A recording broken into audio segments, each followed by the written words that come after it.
loving me, I loving you. Mothers and fathers, husbands and wives, sisters and brothers, friends for life, won't live in the past. All I wanna do now is making it last. It's time for another conversation. Welcome to Making It Last podcast. I'm your host, Noreen Daly, and you know it's all about helping us to have better relationships, not just with ourselves, but with other people. And this time around, we're going to be talking with Merrick Rosenberg. He's the author of The Chameleon. He's the CEO of Take Flight Learning. Welcome, Merrick. Oh, thanks for having me, Noreen. So before we get into what we're going to talk about, tell me a little bit about Take Flight Learning. Well, we go into companies and we teach people how to understand each other, how to create a great culture, how to get along better, and just it's about personality and standing in the power of your personality while honoring the personalities of the people around you. Okay. Which is a nice segue into what we're going to be talking about today, which is what are the 4 personality styles? So let's get right into it. Sure. So there are 4 core styles, and we're not just one of them, we're a mix of all of them. But I tried to make it easy for people, and I linked them to 4 birds. So when you think of someone who is an eagle is confident and take charge. They're assertive and they're direct. And then contrast that with a dove who's just more soft-spoken, and that's that person who just wants everyone to get along. They're good listeners, they're empathetic, and they're compassionate. Then we've got the parrot. Parrots have a lot of energy, they're fun, they're charismatic, they're social, they're talkative, they're outgoing. And the owl is very logical and analytical and detail-oriented, and they have a process and a plan, and they ask lots of questions. So we've got the eagles, parrots, doves, and owls, and like I said, we're a mix of all 4, but there's probably 1 or 2 which are like home base for you. Okay. So why animals though? Well, I wanted it to be simple. For many years, for about 15 years, I used a model which used various letters. But, I'd go back even 2-3 months later, and people would be like, wait, which one is that letter again? And wait, what is that? And they just couldn't even remember it. But if I say to someone, that person is an eagle, immediately it conjures up the image of an eagle. It's very visual. It's sticky. People remember it. How did you get to saying that we have 4 core personality styles though? Why not 6? Why not 2? Why not? Yeah. Yeah. Well, it's interesting. If you go back in time, thousands of years, the ancient Greek civilizations, the Native Americans, the Chinese cultures, almost every culture, religion, philosophers, psychologists all around the world tend to find that there are 4. And if we look at what Roger Sperry was studying in the mid-50s, he was the first person who looked at the left brain and right brain. And then people determined, hey, there's top and bottom brain too, which we called type A and type B. So essentially, there's 4 quadrants. There's 4 styles. They don't perfectly line up with the 4 birds, but basically that's what we're looking at. Is there really are 4 core styles, and when we combine them, they explain the myriad of human behavior. So you said earlier that people sometimes would end up being a combination. Is it then that there is still one dominant style for everybody, or is it that there are people who you're really just a combination of styles? Yeah, some people have 2 which are very, very strong. For me, my primary style is a parrot. I have a secondary eagle. But then there are some people who have both of those that are really strong for that individual. And so, you picture somebody like Ellen. I think she's got a very strong parrot, but she also has very strong doves as well. And you can see both of those styles playing out. Somebody like an Anderson Cooper. I think he's got a lot of owl, but he also has a lot of dove. I think they're probably pretty close. If for somebody, because you've used animals that in your culture people can readily identify with. So for somebody like me though, because yes, we in the Caribbean, you don't necessarily see an eagle. So for somebody who's saying, I'm listening to you, Merrick, and I'm not sure if I can relate to that, because some of the animals that you're referring to, I don't necessarily see them or can relate to them. What would be your response to somebody like that? Yeah, I mean, it is true that maybe in different places Mm-hmm. around the world, not all of these animals exist.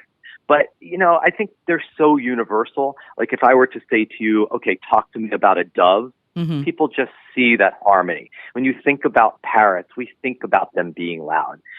Even if there's no eagles where you live, when you think of an eagle, there's just like at top of the food chain image.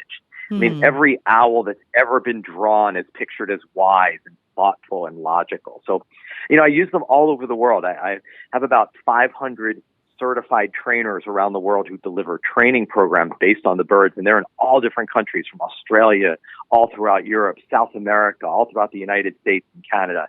So they work pretty universally. Maybe in India, they might have a golden eagle instead of the bald eagle in the United States, but they're pretty universal. People, I think, have a sense of them. How can I know which personality style I have? Is it that I have to go online and do a test? How do I know?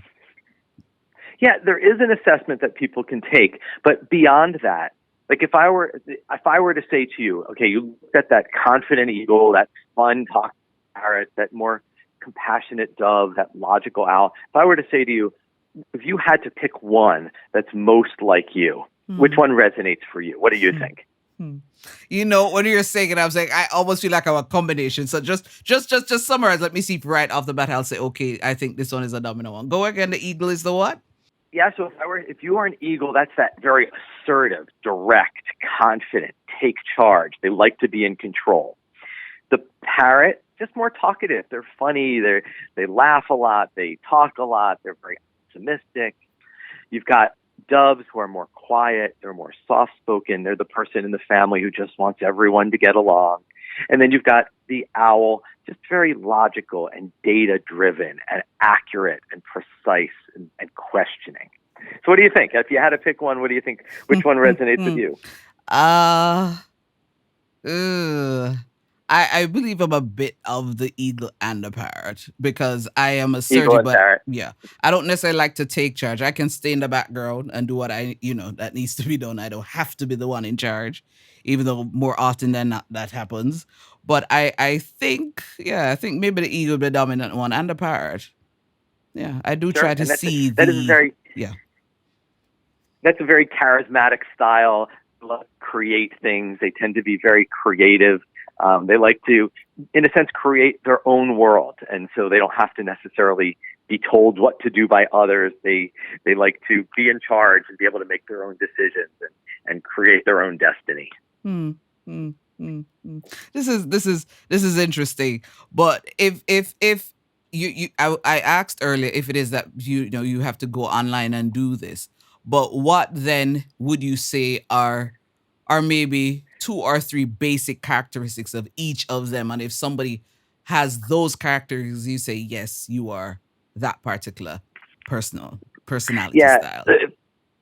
For the eagle, it's like that. They like to be in charge. Okay. They tell people what to do. Mm-hmm. If you're the parrot, the optimism and the enthusiasm are probably the 2 big traits. Okay. For the dove, it's just the compassion, and they're great listeners. And for the owl, it's about being accurate and being logical are core characteristics of those styles.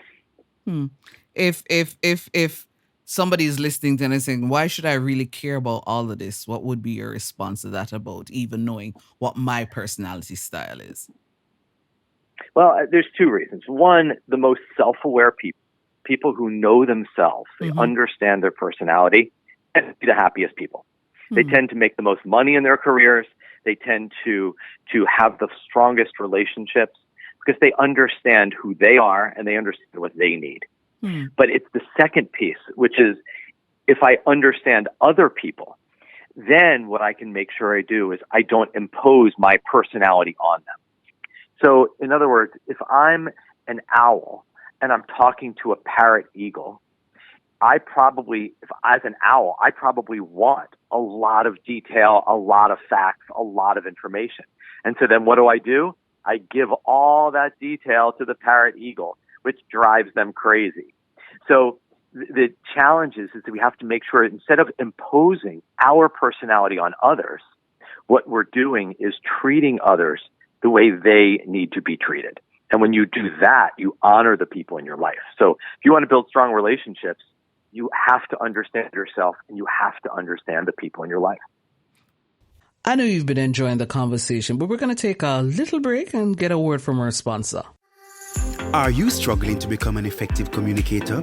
Let Noreen Daly, the communications specialist, get you there.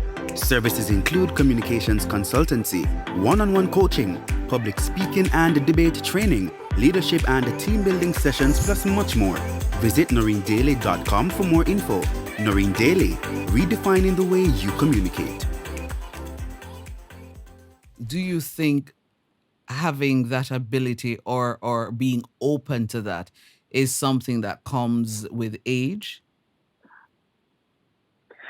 Not necessarily. There are a lot of people who are older who don't have self-awareness. Okay. I think this is a skill set that we can learn. That, sure, through our experiences, we get better at reading people, and that's definitely true. But the nice thing is this is also a skill set you can develop very, very quickly. I could go to a restaurant with my children when they were young, when they were 6 years old. We could sit down at the table, and a waiter or a waitress could come by and take our drink order. And one of my sons would say, "Oh, or he's an eagle," in seconds. I mean, wow. If you can develop that ability to quickly read somebody, and it's a skill set, the more you practice, the better you get. And if you know, there's an expression, a model is a tool for the mind. If this gives you a mental model so that now you have the ability to quickly and accurately read people, and you have a mental framework. Without that framework, sometimes we just don't understand the people around us. Do you think that if it is that somebody doesn't necessarily take the time to try to understand, that is just them being selfish, or is it that sometimes people just don't have the tools to try to understand other people? Yeah, I don't think it's selfish. I don't think there's any negative intention. I think they're just lacking awareness. They don't realize that I am treating you the way I want to be treated, as opposed to treating you the way you want to be treated. You know, picture a couple who the husband is an eagle and the wife is a dove. And he's very blunt and he's very direct. And he hurts the feelings of his wife because she's the dove. Well, he's not doing it intentionally. He just lacks the awareness to realize how he's impacting her. And once you have a sense of, I'm the eagle, I need to soften my words, I need to pay attention to how I'm coming across, then he can communicate to her in a way that honors her. And imagine the strength of that relationship when he treats her as if she's the dove, as opposed to talks to her like an eagle all the time. I know you've been enjoying the conversation, but we're going to take a little break and get a word from our sponsor. So, the whole idea of a branding strategy sounded so exotic and so fancy to me. But after having several conversations with Neon, I now have a clearer understanding. I am sure of what my identity is, what it is that I want people to see Noreen Daly as. Thanks, Neon. Thanks, Splint. Visit them at wearesplint.com. As we're wrapping up, if somebody's listening and they're still skeptical, they're saying, I am just who I am, and people just have to deal with me and accept me however I am, what would be your response to that? I would say, I hope that works out for you. Good luck with that. I hope that's working for you. Yeah, the fact is, sure, can you be very successful and not understand this? Absolutely. But consider how successful you would be in your career. Consider how strong your relationships would be if you understood this. So sure, people can be successful in spite of themselves, but as opposed to just happening to be successful, consciously drive your relationships and pay attention to how you're treating others. And that's how you create those strong relationships with others. Yeah. Thank you so much, Merrick. It was a pleasure. My pleasure. This was Making It Last podcast. I'm your host, Noreen Daly, where it's all about helping us to have better relationships, not just with ourselves, but with other people. Making it last is all I care to do. You loving me, I loving you. Mothers and fathers, husbands and wives, sisters and brothers, friends for life, won't live in the past. All I wanna do now is making it last.